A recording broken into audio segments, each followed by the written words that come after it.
Hey there, internets. So, the past week we've had Israel and Gaza drama. Ukraine, of course, everyone's starting to forget about. I'm sure they'll find ways to spend plenty of money. And we got all the Speaker of the House drama. On the positive note, Judge Benitez threw out the assault weapons ban. But let's talk about that Speaker drama, because Judge Benitez throwing out the assault weapons ban, that isn't going to make a lot of difference until it gets all the way to the SCOTUS.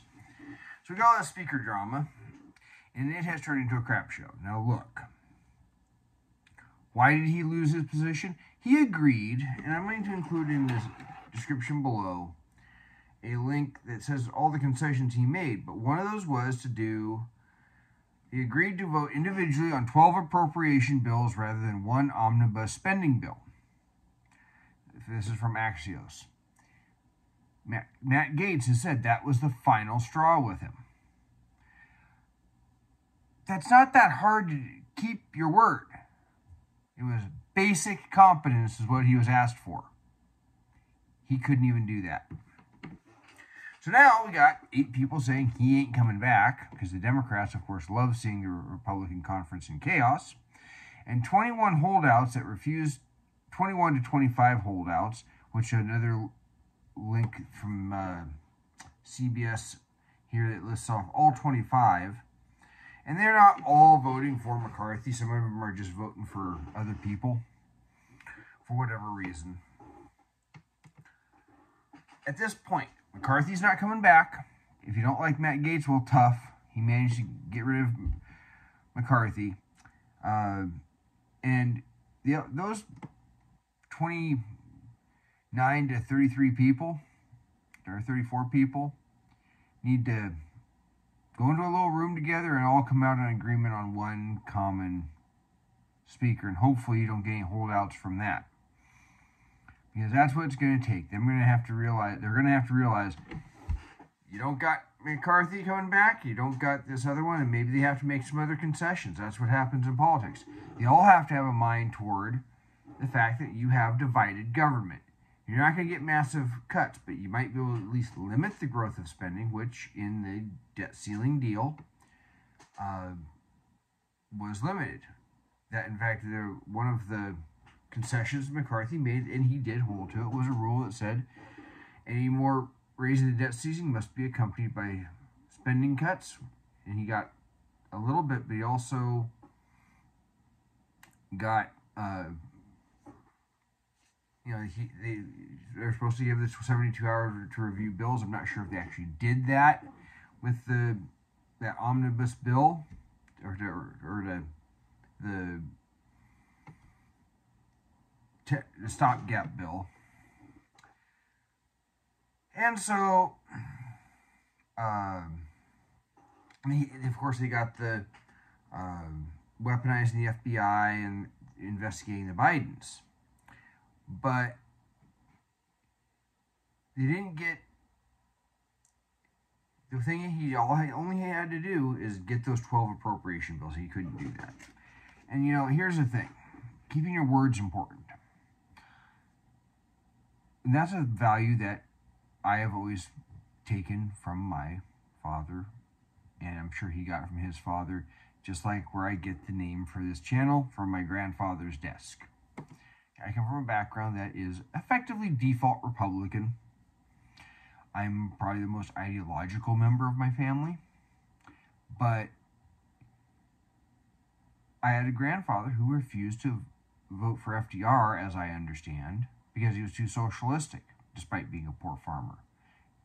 From the story I heard from my aunt, that they had to nail his feet to the floor and say, you will apply for Social Security, that you've paid into all your life. But here's the thing, is keeping your word, that's just a thing you got to do, even if it's not a good thing, or it's not a convenient thing.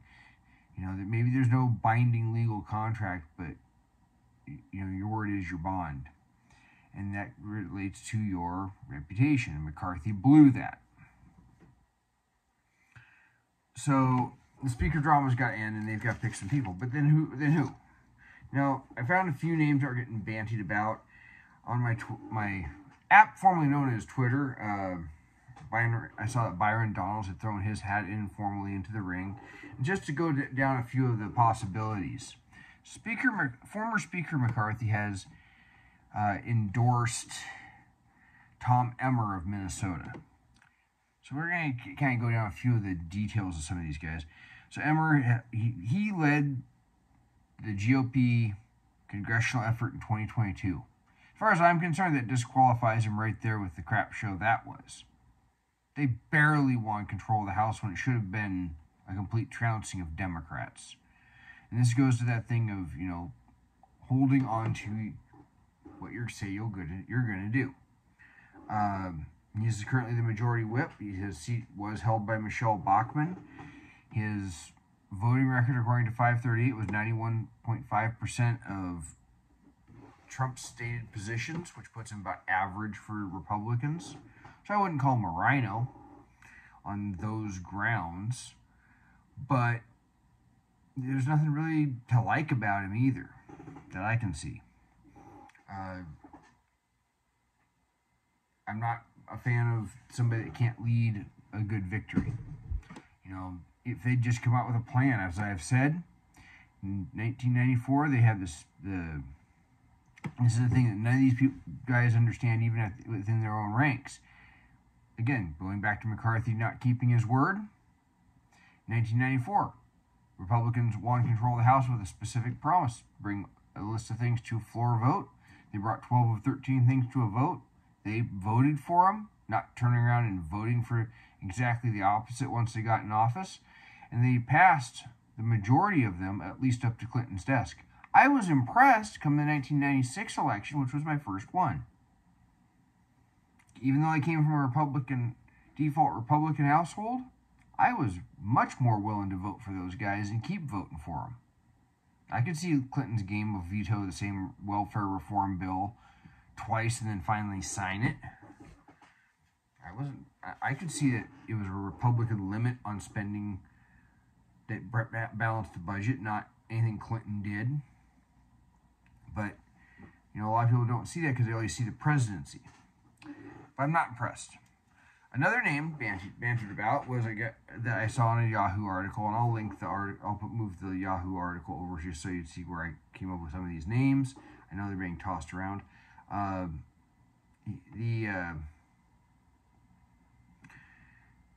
with Emmer,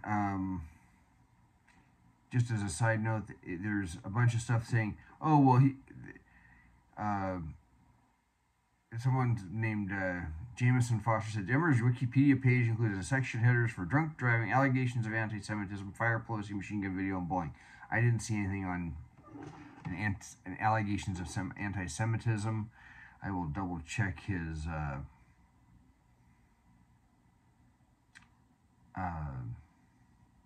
there's a section on bullying. I don't see anything of allegations of anti-Semitism though. So I think someone's just making crap up, because what he did have was, as far as drunk driving, he sponsored a bill about DUIs, which I'm not totally a fan of, but he didn't. I can't see anything of this as allegations of anti-Semitism on here, so I'm like, yeah, no, somebody's making some of that up. Probably just to stir up racist accusations. But anyway, Jack Bergman is a name that's been picked up from the 1st Michigan district. He's fiscal conservative. Seems to be about, doing it as he promised while in office. But you know what? He's 76. We've had enough of the septuagenarians. Yes, politics is a thing of the mind, as I've said. Where you draw that line for too old, less of a concern in Congress. There's 435 members of Congress that have served for 2 years. So you're not making a 6-year commitment, a 4-year commitment with a guy who has to be able to make decisions like this. But I don't think I want my Speaker of the House to be 76. So that's all I really have to say for the guy. I just think they can find somebody else. It's not a good look to keep going to septuagenarians and octogenarians. Then you got Kevin Hern of Oklahoma's 1st Congressional District. Honestly, I think this guy might be their best qualified guy when I go through all of it. Chairs the House GOP Study Committee, which, as I recall, was where they come up with a lot of their ideas and proposed plans. He's not a... but here, there's several things to like about that guy. In his case, he got a lot of wide-ranging experience. He's 61. Going to be 62 here in a couple of months. He's got life experience I think is valuable because he has only been there 3 terms. He's in numerous businesses. Was working on a PhD when he was working for Rockwell in aeronautical engineering, and he dropped out after the Challenger explosion. And then he moved and he started working for McDonald's. That sounds like a shop, like what the heck? But then he ended up owning multiple franchises and a host of other businesses, manufacturing stuff for restaurants, a community bank. He's got a wide range of business experience. I think that's valuable. Very well educated guy. I think he could be very valuable. Maybe that's why. Maybe he's of better use on the Republican Study Committee. So the Republican Study Committee, according to Wikipedia, is a congressional caucus of conservative members of the Republican Party.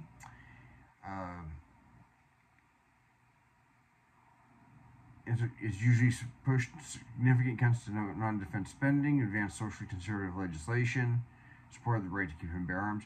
You know, none of these guys, honestly, I've heard some of the gun tubers say, "Oh, we're going to keep the rhino out of there." I don't know if any rhinos running for it. I don't know that you could call Kevin McCarthy that, honestly. But that's who Kevin Hern of Oklahoma's 1st District is. Austin Scott, age 53, in public office since age 27. President of the Southern Group LLC, which is a lobbying firm. Supports the aid to Ukraine. That's a double-edged sword, because foreign policy, as I've said, it should be called 50 Shades of Grey. And there are no good answers sometimes, as in Ukraine. You can't let Putin take it. At the same time, why is it our responsibility? How is it going to get funded? How long do you let it go on? Most issues he sides with the GOP party line. But honestly, this guy's a career politician. I'm just like, I look at his picture and I'm like, this guy's slimy. On the defense issues, he opposed ending the F-22, and quite frankly, looking back, those are in short supply now, and we could really use them with trying to contain China. Something I told a liberal friend, he said, "Oh, what are you going to use against China?" And he laughed at me. Well, guess what? Now we're trying to deal with China in the South China Sea. But I'm not a fan. He's not even the youngest guy, because the youngest guy is Byron Donalds. In 2023, you ended up with 2 black guys both being nominated for Speaker, even though only one was the leading candidate. But he is the guy that he was first elected to office in 2016, to the House in 2020. He's 4 years old, about a week. He'll be happy birthday. He'll be 45. He's a Freedom Caucus guy, not a recent convert to the GOP, but came into the Tea Party movement from the Democrats. He's worked in finance, banking, and insurance, so he's got real-world life experience. And here's the thing. You want to see the Democrats' racism on full display? He is your guy. Not only is he black, which means that the Democrats would hate him, he's in a mixed-race marriage. I'm sure his wife is beautiful. I'm sure his kids are beautiful. I hope they're happy. I guarantee you the Democrats will have you just watch their heads explode if he was to become speaker. I think he's kind of a long shot. I don't object to him. He's got a reasonable experience. I do believe he is reasonably well educated. He got a Bachelor of Science from Florida State University. He was at Florida A&M University. Okay, it was a Bachelor of Science degree from Florida A&M and Florida State University, a degree in finance and marketing. So he's got a variety of stuff going on there. So again, don't have a big objection. For those of you who understand, I believe he's been on Timcast. I was fairly impressed with him there. He's not a perfect guy. In '97, so when he was a teenager, he was young and dumb. He was arrested for marijuana distribution.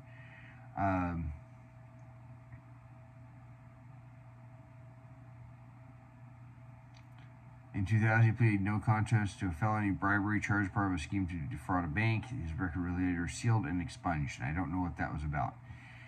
So he's done his youthful stupidity, as we'll call it. Because I can't imagine that they would seal and expunge something like that on a bribery charge for the bank.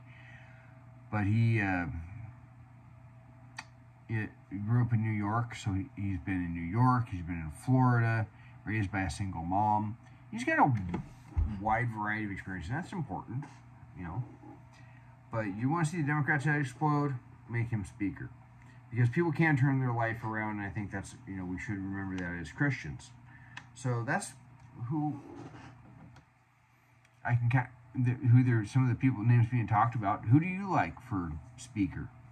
I'm liking Byron Donalds, but I like Kevin Hern just a little bit better because of his, I think, greater life experience. But I could easily handle either of those as speaker.